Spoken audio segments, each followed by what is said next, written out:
He believed sunrise was the only honest time of day. This is the story of Arthur Vance, a man who, for 37 years, never missed a sunrise. It didn't matter if he was in a bustling city, a quiet village, or a sterile hospital room. Before the world woke up, before the masks went on and the performances began, Arthur was there, waiting for the first crack of light. His ritual began in darkness. An old alarm clock, the kind with 2 bells on top, would jolt him awake at an hour most people considered the middle of the night. He'd slip out of bed, careful not to wake his wife, Eleanor, and pad to the kitchen. A single cup of black coffee, no sugar, no cream. Then he'd put on his worn tweed coat, grab a small, weathered stool, and head out. His neighbors in the small town of Havenwood thought him eccentric. "There goes old Arthur," they'd whisper, off to stare at the sky again. But they didn't understand. For Arthur, this wasn't just about watching the sky change color. It was a pilgrimage. You see, Arthur was a quiet man, a retired librarian who spent his days surrounded by the stories of others. He felt that people, himself included, lived their lives behind layers of expectations, pleasantries, and polite fictions. We say "I'm fine" when we're crumbling. We smile at people we dislike. We chase dreams that aren't our own because it's what's expected. The world, as Arthur saw it, was a grand stage, and everyone was an actor from the moment their feet hit the floor. But the sunrise was different. It couldn't lie. It couldn't pretend to be something it wasn't. It was a raw, unfiltered, and honest display of power and beauty. It didn't care if you were rich or poor, happy or sad. It simply arrived every single day, a cosmic promise kept.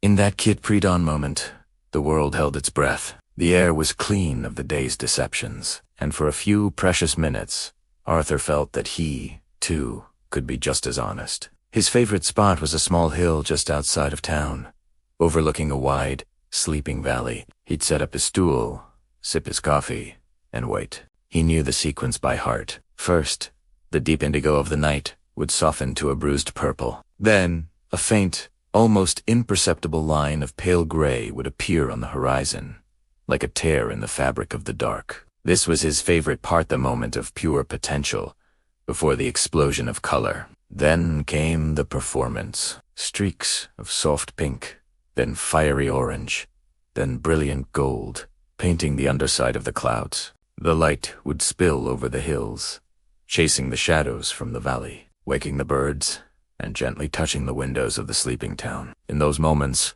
Arthur felt a connection to something vast and true. He wasn't Arthur Vance, retired librarian, quiet neighbor. He was just a witness, a small part of a grand, honest cycle. One year, a young journalist named Leo moved to Havenwood, looking for a break from the city's relentless pace. He heard about the town's resident sunrise watcher and, smelling a quaint human interest story, decided to interview him. Leo found Arthur on his hill one chilly autumn morning.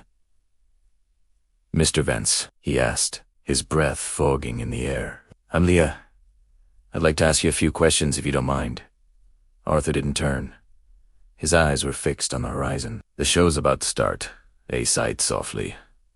"You can ask your questions after, or you can just watch. Your choice."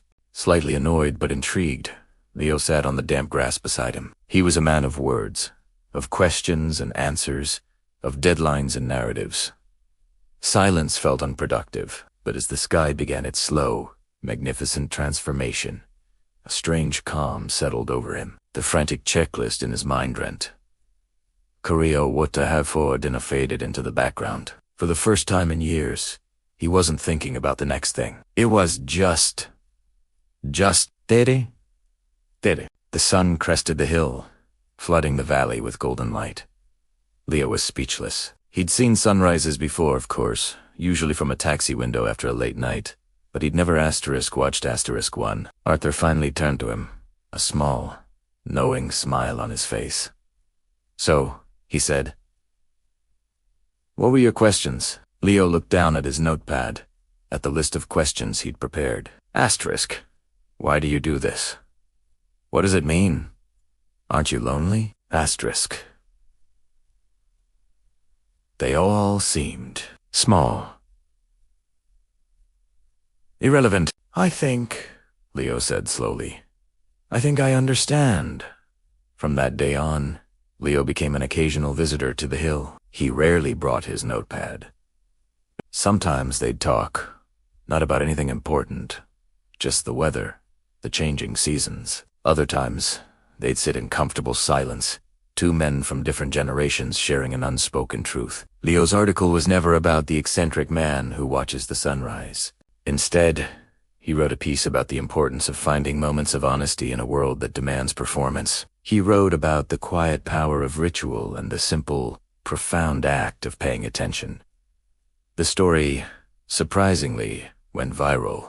People from all over wrote to him, sharing their own sunrise rituals: a morning walk, a quiet cup of tea, a few minutes of meditation.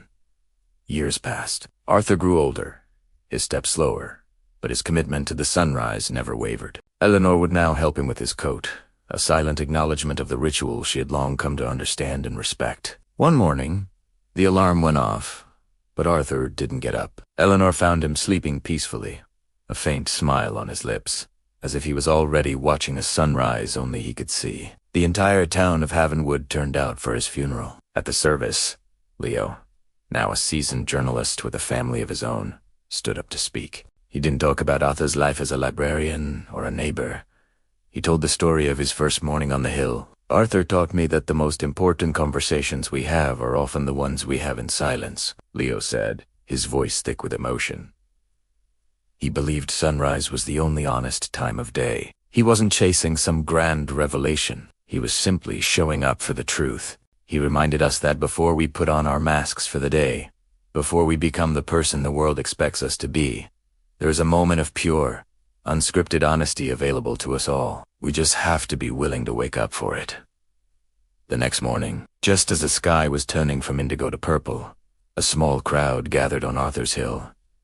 There was Leo and his son. There were Arthur's old neighbors, the baker, the mailman, a few teenagers who thought it might be cool. They didn't bring stools or coffee. They just stood there, in the quiet, chilly air. And as the first rays of sunlight broke over the horizon, they watched. They weren't performing. They weren't expecting anything. They were just bearing witness. Together, they shared in the day's first honest moment, a silent tribute to the man who taught them how to see it. And in that shared silence, Arthur Vance's legacy was as bright and as true as the sunrise itself. Thank you for watching. If this story resonated with you, consider finding your own sunrise moment tomorrow. Don't forget to like and subscribe for more stories that make you think. See you next time.